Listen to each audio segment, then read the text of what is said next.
I'm Tereza, I'm glad to be here. I would like to talk to you about how to manage growth in startups. And I was wondering to sort of check the relevance for you and who is working in a startup that is about to face significant growth or is in the middle of that phase? Hands up. Okay. And what about everyone else? What are the areas of interest about this topic for you?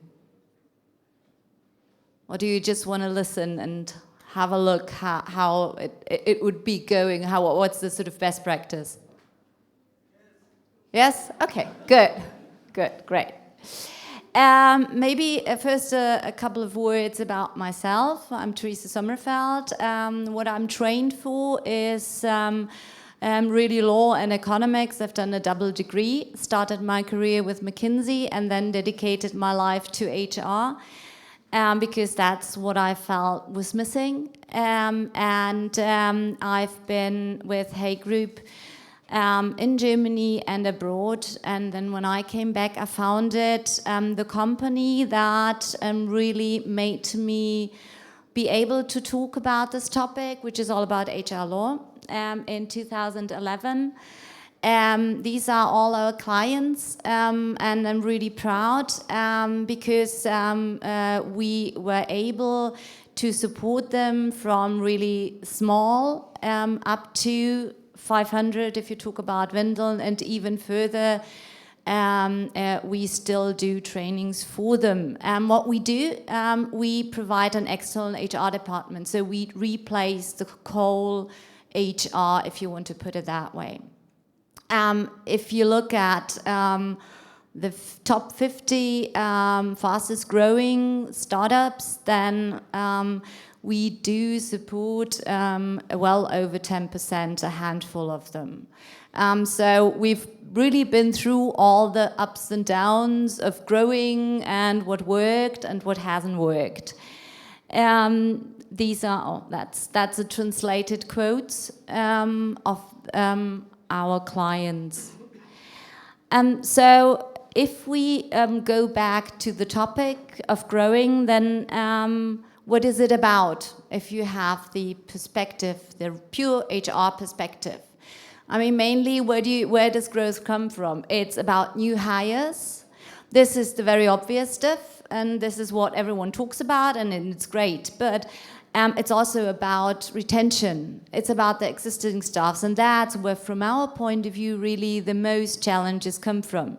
Because if you put a lot of people, new people in the organization, but you have a huge fluctuation or dropout rate, then it doesn't help, because you recruit yourself to death. So it's really about these 2 points, and because I thought we would be even more talking about recruitment, I have only a couple of points about recruitment or new hires and integration, which I sort of want to mention and make you aware of, and then I really want to concentrate on retention or the existing staff. So that's the wrong way. Here we are. So if you talk about recruiting, from my point of view, you have 2 big topics. The one is search. So how do I get the candidates in my pipeline? And the other one is really how do I select the right ones? And if you talk about search, then from my opinion, it's all about creative problem solving. And don't laugh out loud, but funny enough, by applying this, we have recruited people without CVs, not because we felt it was fancy, but because we felt it was necessary. This is an example where we had the big challenge to recruit craftsmen. Jesus Christ, Germany, craftsmen are so rare. I mean, you just don't get them, right? And the good ones do have jobs.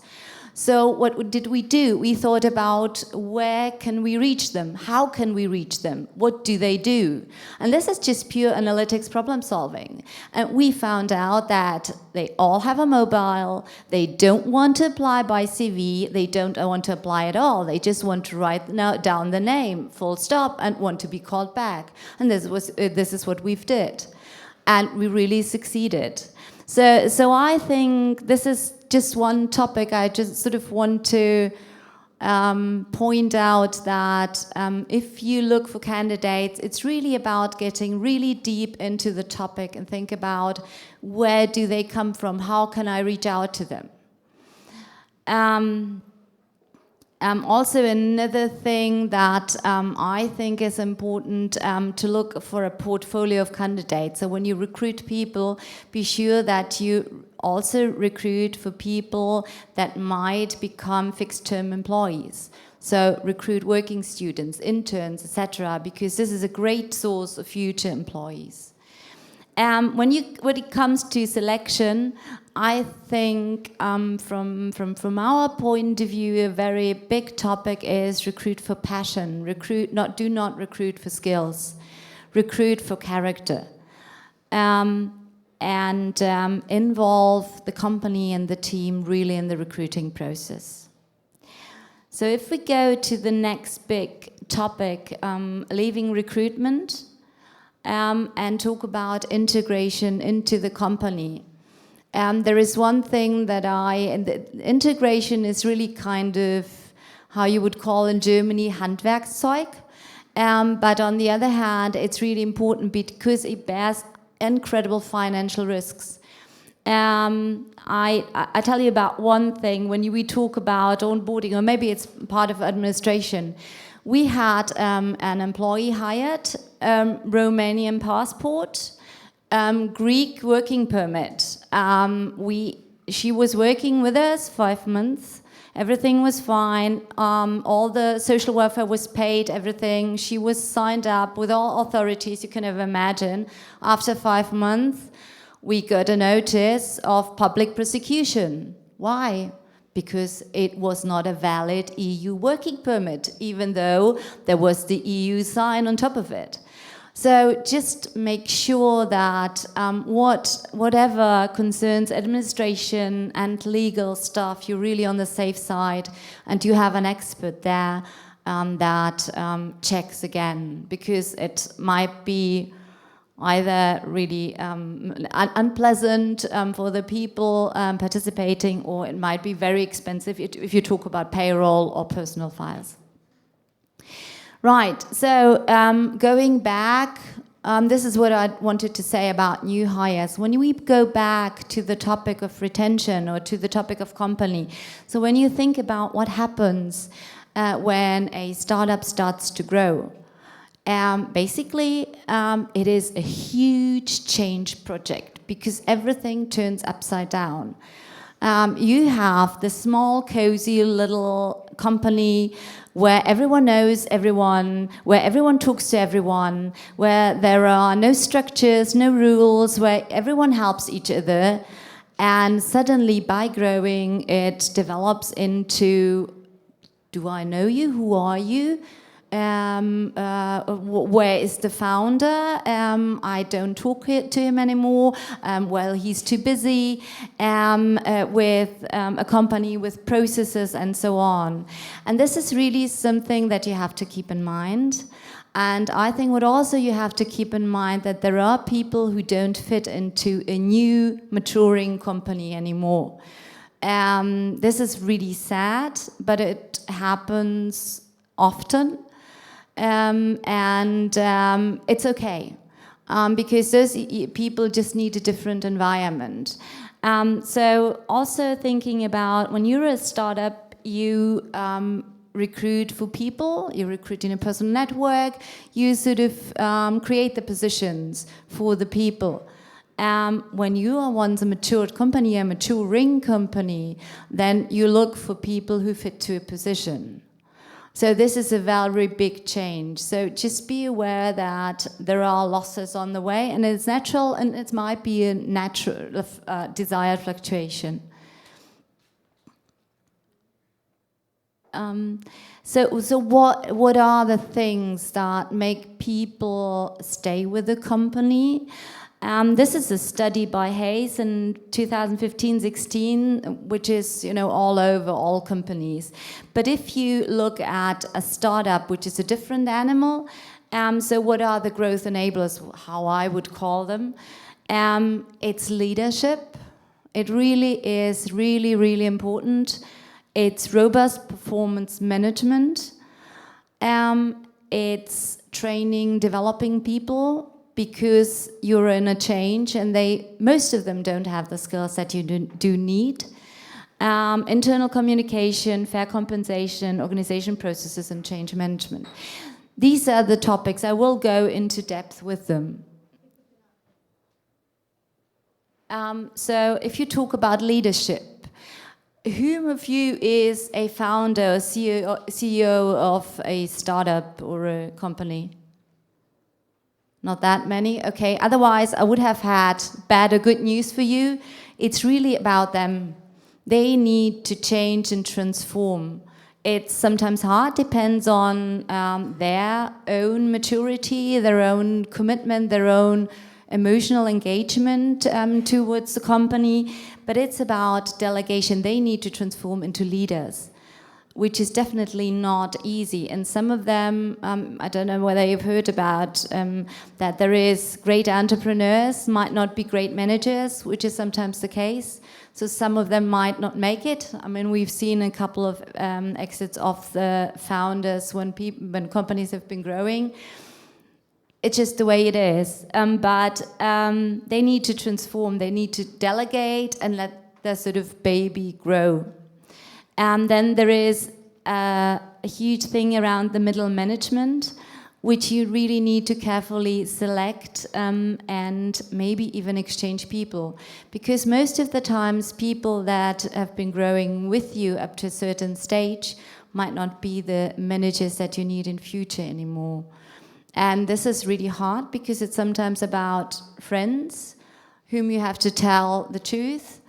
It's about maybe different perspectives. So this is really important. And also, as the top managers, you need to empower the people as well, which might be difficult. And then you have to train the managers. We talked about that.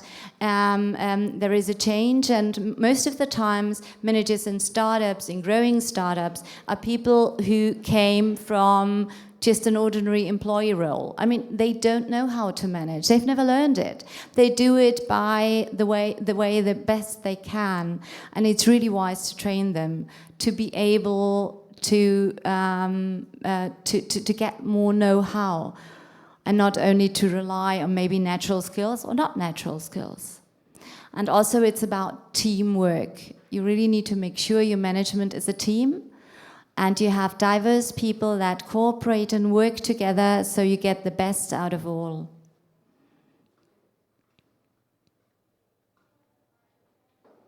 When you talk about performance management, then some of you might think, oh my God, why is she talking about this? I mean, maybe appraisals, are they still on? Are they out? Are they whatever?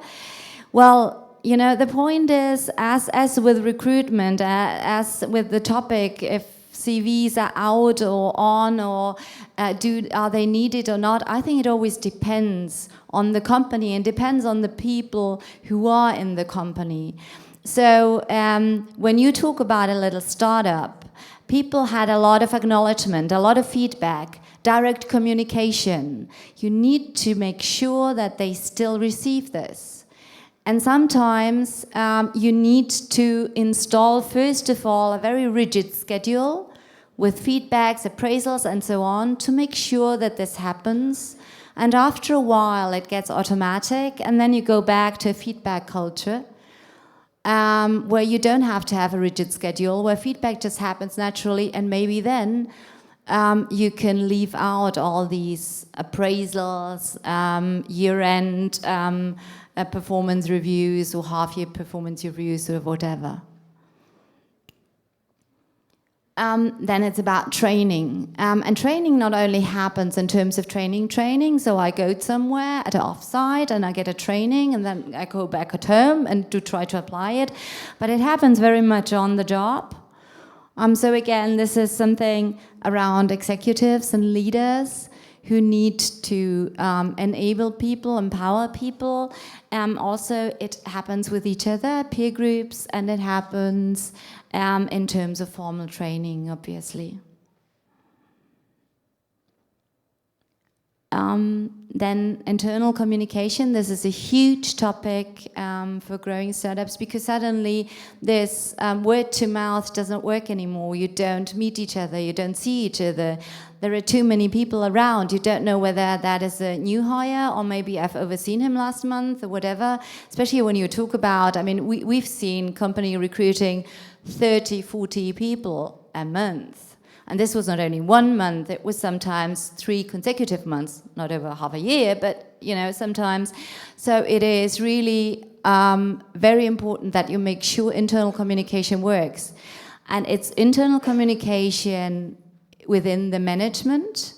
It's from the management to the team, and also from the manager to its employee, and also all employees. Just make sure that everyone is still informed, just ideally the same way as it was when you were small and cozy. Also, I'm talking about communication. I am I'm very much in favor of very honest, transparent communication as much as possible. But you also have to have the courage to stand behind transparency. And this is something that, again, depends on the management leadership. Compensation. Why do I talk about compensation? Because it's not a motivating factor, but the point is, if it's perceived as unfair, it is very demotivating. And don't think about, I've got in my contracts that we don't talk about compensation. Just doesn't work. Everyone talks about compensation, and you can't forbid it. It's just the way it happens. And just make sure when you're growing really quickly, what really quickly happens is that you get a new hire, you really love that person, and she or he just wants too much money. So what do? I give him that money because I need his skills. And then I get into a sort of a kind of strange salary structure where someone gets really low salary, someone relatively high on the same job, and that's really a nightmare. So just make sure you try to equalize salary on the same jobs or similar jobs as much as you can. I know it's not always possible, but there is this internal sort of benchmark where you benchmark in between the company, and there's this external benchmark where you say, oh, how much am I worth on the market? This is a different kind of story as well, but you have to keep these two in mind. And there is thing about organization design of processes. I mean, if you talk about HR department, what do you need? I do think you need really robust processes in terms of a hiring process, whether it's with CVs, without, whether it's with the software, whatever, but it needs to be robust and known. Otherwise, you really get into trouble. Because candidates are rare, and if you lose track of candidates, where they are in the process, if a process lasts too long, then you just lose candidates, and it's not a good thing. So this is really something important. It's about structure as well. It's about who's responsible for what within an HR department. It's about know-how. And with HR, it's really a funny thing. You have a lot of administrative stuff, but you have some peaks where you need a lot of experience. So make sure you get both sides. You have the people who love this administrative stuff, who are maybe not that experienced, but also people who can support with a lot of experience when it comes to difficult tasks. And it's about capacity going up and down as well, because people don't just apply very regularly, every month, a couple of them, but sometimes there is a lot of people and sometimes not that much. And software we talked about, I think this is a huge thing that you start very early implementing a software so you don't get into chaos afterwards. Company-wide, it's about role definition, clear responsibilities, and I'm not talking about job descriptions. Job descriptions, from my point of view, is a way to write them down. I'm talking about clarity about what you're doing and what your responsibility is. Also about mode of cooperation. What do we do? Are we agile? Do we have processes? Do we have hierarchy? How does it work? This is something really important to state up front, and also structure. So, having talked about all this, I have not mentioned culture. But I think this is all about culture, because whatever we've talked about really pays into culture. Great. So that was it. Thank you very much. Any questions?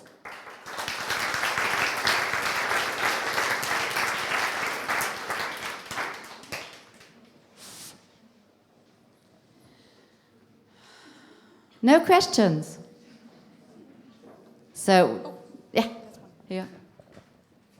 Thank you. I would like to know, since you said like how to manage growth, and since this is also more, there's a recruiting related kind of meetup, I would wonder, what would you recommend from KPIs that you have been experienced? So how much can a recruiter take care of? So how many positions, how many candidates at one time? How would you recommend that also to growing organization? You mentioned that sometimes they have a lot of candidates, sometimes not. So how is this role? How do you see this based on your experience? That's a very difficult one. It really does very much depend on the position. You can't say it like that. I mean, when we talked about HR departments we had with one client, we had 80 people sitting in an HR department. It was 400 employees, and we had around 15 open positions per month. We had hired 20 people per month, just about. On the other hand, we have a client who has only 15 people, and we have a half-time person there who recruits only for 3 positions. And she's just all over. I mean, she's just run out of capacity, basically. So it really does depend. I mean, if you have mass positions, then it's easy, because you just have incoming CVs. If you have really difficult positions, like I would say all the AT positions, you have to really think about, where do I get the candidates from? And you have to do active sourcing, etc. So this is really time consuming. It's really hard to tell. I would say, in terms of when you go away from recruiting, if you talk about HR management, we calculate around 1 person per 80 employees. And you can do a little bit recruiting in addition as well. Maybe up to 2-3 open positions, if they're not too difficult. And about capacity, just make sure you have enough working students that could jump in or take us. Because we do manage our own capacities. Any other questions? Yeah.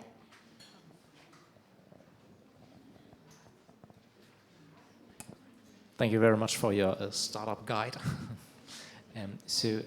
I work in a medium-sized company for about 600 employees, and we currently radically try to dissolve hierarchies. And in one of in your presentation, you showed the way, beginning from a startup to a mid-sized company, hierarchies are forming. Is this something you observed and it's just the way it is, or is this something you recommend to startups to build hierarchies in this first step until they are a mid-sized company, and then they can dissolve the hierarchies again?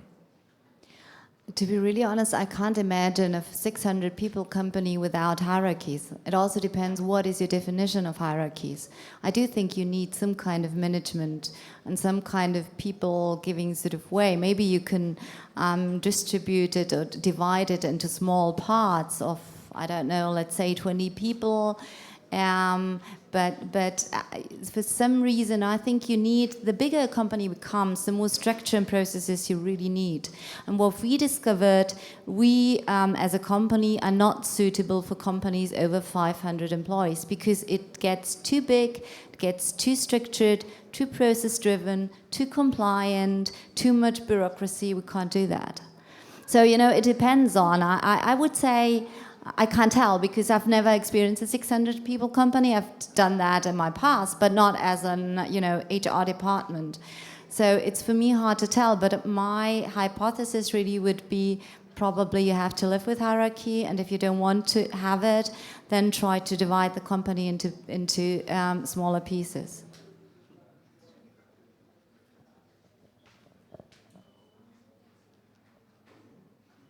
Any more questions? Good. And thank you very much.